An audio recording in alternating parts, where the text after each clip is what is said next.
We have a lot to talk about tonight. Carol, you know how much the copay was on my allergy medicine? Just the copays for my 3 allergy medicines were $90 at the Rite Aid yesterday. $90. And you know what? I knew it would be like that because, I'm just like, why do we have health insurance from our jobs? People in Canada look at us and say, wait, you actually have to decide between health care for your kids and staying in a crappy job? And they're like, this isn't even within the realm of civilized behavior to make a family make that choice. We should not have health care through our employer, period. That's the deeper issue with this contraceptive stuff. We might as well put that up, Carol. That's one of the 2 deep issues with the Catholic contraception thing, right? This is clear. I think that was number 11, unless I messed it up with the Chris Bell stuff. But, he's got it? Yeah. The first deep is, why are we even, if you work for the Catholic Church, why do they have any business in your health care at all? Because we have a stupid healthcare system. That's why. It's just completely stupid. No other industrial country in the world forces families to make the choice between healthcare for their kids and a better life for themselves. It's designed to keep us locked into our jobs, this system. The Republicans love that, right? They love it. And then also the insurance company profits. The second deeper issue, of course, Carol, with the Catholic thing is this whole notion that a handful of white men in positions of power in the Catholic Church are at all representative of actual Catholics, right? We've talked about this before. And how, conservatives are like, it has nothing to do with the fact that 98% of women already use, contraception, in Catholic women already use contraception, should have nothing to do with this. And the fact that the vast majority of the American public, including the vast majority of Catholics, agree with Obama's position on this. And you know what? My job should not affect my access to birth control, period. Right? They say, well, it's a principled issue, and what the majority of people do or think should have nothing to do with the principle of constitutional protections. Carol, are you writing that down? Conservatives are saying that what the majority of people think about contraception and availability and access to contraception should have nothing to do with the core constitutional issue of freedom of religion. Now, here's the interesting part. Are you ready? When you turn that around on gay marriage, the core constitutional issue of the law in America should apply to everyone equally, all consenting adults should have the laws applied to them equally. Immediately the conservatives start running screaming for ballot initiatives, right, Carol? Oh, well, let's let the people decide on that basic core constitutional belief. Oh, but when it comes to an issue like contraception, and suddenly Obama's just trampling all over the Constitution, and what the majority of people think or would vote, if we could put it to a vote, is irrelevant. Does that seem hypocritical, Carol, or am I off base here? Well, that is the Republican way. She says, well, that is the Republican way. And in North Carolina, the Democrat way. What is it with North Carolina Democrats being anti-gay marriage? It's insane. So let's put up the Black History Month challenge, Carol. One of the things, are you listening, black voters? Are you? Can I do this? It's nice and safe. Here's a little white boy in his little bubble of white privilege. Look, Carol, I'm in my little bubble of white privilege. Can you see the whiteness shining off my bald head? I am white, even though the Nazis didn't think so. And the white supremacists just a few miles east of here, down east, they don't think so, right? Or no, actually they're more out west in North Carolina. There's more southwest of Raleigh is where most of the white supremacists hang out, from what I have been led to believe. But anyway, they don't think I'm white. But okay, I'm white for all intents and purposes. I don't deny that at all. I definitely get white privilege in my life. I pass. You know what, Carol? A lot of people don't even know I'm gay. I don't know. Oh, you know why I'm growing the beard, Carol? I'll tell you why I'm gay. Because in an offhand remark, some cute boy told you to look Some cute boy. She says, yes, those first three words, right? No, he didn't tell me he looked cute, but he has expressed kind of sort of interest. We're in that kind of sort of like neither one of us wants to express too much interest so that we're the one to get cut down. You know that phase. I mean, I should be beyond all this crap, but he's an interesting guy. He's very smart, very funny, and I like that. And he let slip an offhand remark when we were at the gym that he liked, oh, no, I like hairy guys. So what am I supposed to do, Carol? You know, I got another boy over here who likes guys shaved, right? I don't have that many guys, and I don't get that much action. I'm not saying that, but I'm just saying that at the moment, I currently have a couple of prospects, and I'm being torn, Carol. Anyway, this tells you that I'm interested more in the one who likes the hairy guys, because I figured, what the hell, I'll just start growing a beard, because you want them to be happy, right? Right, Carol? I like you with a beard. You like me with a beard? You know, we'll see how it goes. But the problem is I usually grow a beard in the winter. Now, you don't want to go changing your person's looks just to suit you. Now, that's not, I'm making this choice on my own. But yeah, I didn't want to endorse that kind of strategy. Don't go, you know, you don't have to do this. But anyway, I usually grow a beard in the winter, but we haven't had any winter. Carol, this will be the first winter of my life, if we get it. And I'm hoping I'm cursing it and we do get it. But if we don't get snow, Carol, this will be the first winter of my life that I have never experienced snow. And that bothers me. I miss it. Don't you want a little snow, Carol? A little snow, one day of that fluffy, delicious, beautiful snow that builds up on the branches of trees, and you get this nice inch or two high, narrow, wall of snow everywhere on everything. Come on, you know you love it. But the problem is we're not getting that. And can we? Oh, I didn't even give them the Black History Month challenge. All right. We'll get to the snow stuff later. So here's the Monkey Time Black History Month challenge. Are you ready? It is a fact that one of the groups in the Democratic Party that is most against gay marriage is African American women voters, men too. Older African American voters, one of the core parts of the Democratic Party, are more against gay equality than most other elements of the Democratic Party. And we're not asking for anything other than the law treating everybody the same. So, the Monkey Time Black History Challenge, we talked about the white bubble. That's right, and me not looking gay to a lot of people, although I look at myself in the mirror and I'm like, oh my God, you are so freaking gay. But that's how I got off the subject. Back to the subject. What do we have to do to make sure that black Democratic voters who are going to come out in the Democratic primary, mind you, especially if Dan Blue, Carol, wins or decides to run for governor, right? Really goes ahead with it. Dan Blue's a black North Carolina politician who's long history, really interesting guy. What does Dan Blue say about gay equality, Carol? I don't know. Oh, interesting. There will be a lot of black voters out at the polls in the May primary in North Carolina. And what we have to do during Black History Month, and if you're black, you probably have a better shot at this than I do, is convince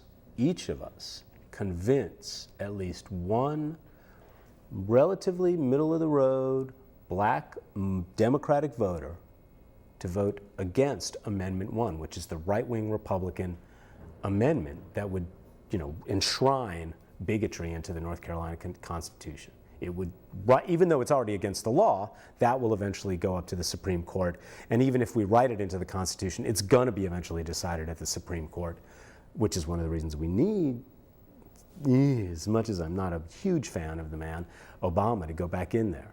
I'm sorry, but NATO killed another group of kids in Afghanistan the other day.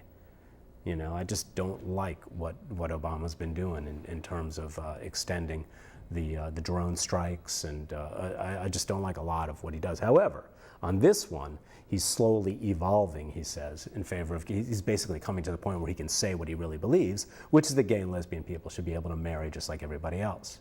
That's clearly what Obama believes, and anything less is just him playing politics. So Obama believes it, Coretta Scott King believes it. You know, what can we do? What can we do to convince black voters who are generally disposed to vote against gay equality? Generally, that's true. That's what we see in the polls. Democratic voters who happen to be African American need to be convinced to vote against Amendment 1 and in favor of gay equality in North Carolina. That's the Black History Month challenge. So this month, it's hard to do, isn't it? Find a black voter who's on the fence and make sure you get them to vote in November, or in May, in the primary, when this is on the ballot in North Carolina, to vote against Amendment 1. All right, so back to snow. Can we put up the allergy thing? Every year, monkeys. When I first moved to North Carolina, every year, Monkey Time has found me sniffling and sneezing earlier and earlier and earlier. Why is that?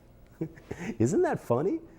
This year, Carol, I started last week. That is a first. When I first moved here, I would start, I get seasonal allergies when the flowers start blooming, right?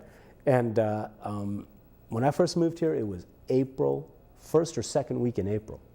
Then it was the last weeks in March. And now I'm starting to get, and I've been taking my allergy medicine for a week already. I'm starting to get allergies in February? It's anecdotal evidence. It's just evidence from one monkey's life, you know, my own life. But it's clearly happening. And you know, Carol, this is all part of some UN plot, some UN agenda plot. So I don't know, I just think it's funny. So it's not funny at all, actually, is what I mean when I say that. It's a thing. And when you look at the ice caps, every summer they contract and every winter they expand, but over the last 20, 30 years, the expansion has gotten smaller and smaller. So it expands in the winter when it's cold, the ice cap shrinks in the summer. Every year, it's expanded less and shrunk more. That's just a fact. It's just astonishing. And again, we've mentioned this before. Oil companies and shipping companies are already planning the new routes over the newly navigatable North Pole. They're already planning this. Business decisions are being made. They're not stupid. So what's behind this ridiculous conservative opposition to an acknowledgement of what looks to be the facts as almost every scientist in the world understands them? We're in the middle of a trend. Now, how long it is, what's causing it, you know, we've brought some conservatives around to say, yes, it's a warming trend, but we're not causing it. And then eventually, you know, it's just like, all right, but what we're doing may be contributing, so let's back it off.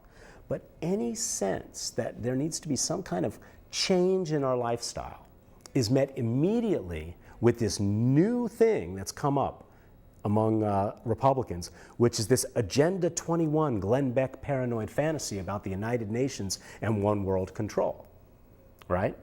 This came right out of Glenn Beck. And Michelle Bachmann, remember her, Carol? The craziest lunatic ever to run for president in the United States, and that's really saying something. But Michelle Bachmann actually says that any idea that maybe we can get more efficient light bulbs, that we don't have to change as often and that don't use so much energy and that we don't have to throw away and fill landfills up, she actually thinks that's un-American. That's the idea that some of these, quote, conservatives have. Any idea of conserving resources for future generations is somehow a communist liberal UN plot instead of a conservative notion. Hey, let's see what we can do to not fill up the landfills so quickly. Let's see what we can do to not waste so much energy and not use so much energy, but make our appliances more energy efficient. Let's put little smart meters on our energy appliances. Seriously, smart meters that allow you to know, to make better informed decisions as a consumer about how much energy you're using are seen by Glenn Beck and the Agenda 21 people as some kind of weird UN communist attempt to control the world. Carol, I'm not making this up. If you go to my Twitter page, the NNO had a pretty good story. The New York Times has got a good story about this, had a good story last week about this. You know, this is a thing. And all over the country over the last couple of years, local planning boards have had to deal with these Tea Party lunatics showing up with this UN Agenda 21 nonsense. And the problem is the local planning people, the local city council people, the local Wake County commissioners, county commissioners, including right now Paul Coble, who's fishing for votes among these idiots, because it's his base. The idiots who think that smart meters on appliances that help you as a consumer understand how much energy you're using in how many different ways and conserving it so that we don't use up so many resources so quickly and save them for our own children and grandchildren and the children and grandchildren of our friends and relatives and things like that. That, Paul Coble has just come out in favor of saying, is communism. And it's this global, worldwide Agenda 21 plot. It's a feel-good red meat issue for Paul Coble's conservative base. He's the head of the Wake County Commissioners. He's now running for the 13th district that used to be Brad Miller's seat, but has been redistricted by the Republican legislature this year into a safe Republican seat. And this is Paul Coble's reaction to that. There's the district Paul Coble wanted to run in for years and years and years. He's Jesse Helms' nephew. He got in as mayor of Raleigh after Tom Fetzer kind of groomed him. He's always had this tremendous amount of help and people around him grooming him. And he waited until he didn't have the guts to run for U.S. House, until his buddies in the Republican legislature carved out a completely safe district for him to run in. They took the 13th district, which was carved out in 2001 by Democrats to be completely safe for Brad Miller. Trust me, we were talking about this against the Democrats back in 2001. We didn't like it then either. It still doesn't make Paul Coble any less of a coward for waiting until his Republican buddies took a district that leaned 59% in favor of Obama in the last election against McCain, and the last presidential election, and turned it into a district 55 to 58% that would have voted for McCain back in 2008. So then Paul Coble gets that district that's been carved out. They literally took the precinct that Brad Miller was in, carved him out of it, put him in David Price's district, and left most of the rest of the precinct in the 13th district. So they bumped Brad Miller out. David Price didn't have the balls to say, oh my God, or the brains to say, this is the time for me to bow out and let the younger, better Democrat take over. David Price made Brad Miller get out because he knew Brad Miller wouldn't fight him. Because Brad Miller took the high road, David Price took the low road. Anyway, point being, 13th district is open. Paul Coble's got an easy ride now. So what does he do? Now he's feeling his oats, Paul Coble is, right? And actually, I don't think he's feeling his oats. I think Paul Coble's still kind of a coward. I think he's still kind of scared. Why is he doing this? He's pandering to the lunatic fringe of the Tea Party, conspiracy folks, the folks who think that efficient light bulbs are a UN conspiracy against American freedoms. Carol, this is serious. If this garbage, this garbage is flimsy as hell, but if we don't do anything to confront it, it takes hold, and suddenly you can't do anything about energy efficiency without being tarred with this communist thing. It's absurd. Energy efficiency is a conservative move for future generations. It is a conservative move for America. It is a brilliant thing to do if you think at all beyond today. And so Paul Coble is pushing this kind of stuff. He's encouraging this kind of stuff. Can we switch over to that, Carol? I just think this is so true. Why would he do this? Why would Paul Coble feel the need to pander to the worst? He's already got a safe district. His Republican pals made the 13th district a gimme. And yet here he is pandering to well, he's obviously got future plans. He's hoping his other wealthy buddies will help him groom him for future endeavors, right? Future politics. It's just so sleazy to watch this man who you know is a smart guy. he's obviously an intelligent guy. But to watch him degenerate into this pandering, idiotic politician, why is he encouraging stupidity like Glenn Beck-style paranoia about energy efficiency? Sustainability and sustainable growth makes sense. Encouraging people to live in cities instead of constantly building on the outskirts of towns. This is not a partisan issue. It's like, hey, let's make use. People want to do this. If they do, let's encourage them to do this. Let's help them do this. Right? It's better to have denser cities. More things happen. It's more efficient to provide services. Every time you build a new development on the far fringes, the city has to play catch up and start running services out, right? This isn't communist. This is called smart, sustainable stuff. And then throwing in the light bulb thing too? It's absurd. But Paul Coble is throwing this red meat, this Agenda 21 garbage. I mean, really, these are people saying things. If you go to my Twitter page, I link to a couple articles. The quotes are hilarious. These are people saying things like, you know, well, you got to be on the lookout for international movements that seek to influence local actions. The UN is seeking to influence local actions. How about Glenn Beck at the national level is seeking to influence local actions? Oh, yeah, right. That's not an outside influence because it's Glenn Beck or the Koch brothers, right? They want to spread their brand all over America, but that's not an outside influence worth fighting, no. But energy efficiency is a UN plot. It's just completely nonsensical. And here's Paul Coble, a generally smart guy. I know I have some friends who would disagree with me, but I don't know. I met him a couple of times. I mean, I interviewed him when he was running for mayor the first time and lost.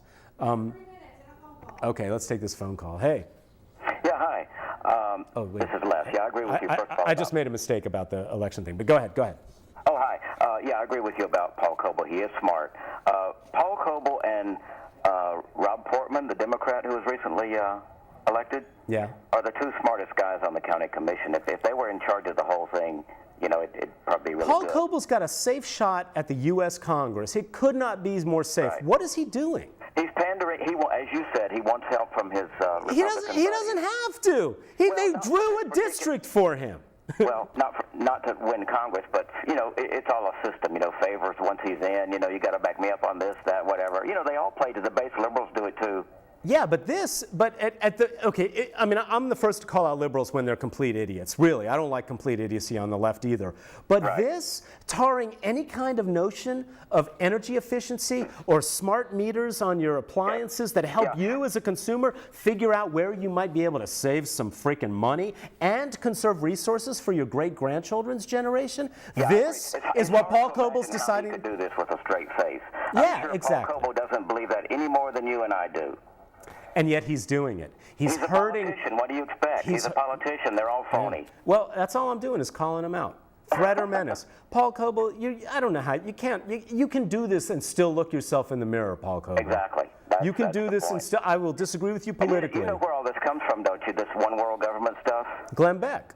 The book of the Revelation in the Bible, the last book of the Bible, the book of the Revelation. Well, that's where Glenn Beck may get it. The 666, the mark of the beast, all that stuff. Well, the Agenda 21 stuff is what I'm talking. Okay, that may be true. I don't know, but it's all related to that. Believe me. Yeah, well, the Agenda 21 stuff specifically came from Glenn Beck when he had a platform and spread that. As a conservative Christian, the ultimate source of all that crap is the book of the Revelation. Well, that's why they can get conservative Christians to believe all that stuff and rally on their side. Yeah, that's where it comes from. Okay, we got 1 minute left. You want to have anything else to say? Yeah, just a kind of a funny question here. I remember you saying a long time ago you liked WCPE. You like classical music, but you didn't like CPE. I've been meaning to ask you why. Because for years they didn't do anything after World War II, but now WCPE has just added on Sunday evenings at 9 o'clock of last year, they added a 1 hour post-World War II 20th and 21st century show. And when they bring it to 2 hours, I will start hyping WCPE because it's their most popular show. It's their most popular show. I like classical music also, but CPE to me plays the same old stuff over and over, just the most familiar pieces, you know, the pablum. Yes. You know. Okay, we got to go. See ya. All right. 15 seconds. 15 seconds. WCPE plays top 40 classical, but they're getting a little better. The North Carolina Symphony, however, has been kicking ass lately, monkeys. If you're not following them, you need to follow the North Carolina Symphony. Amazing.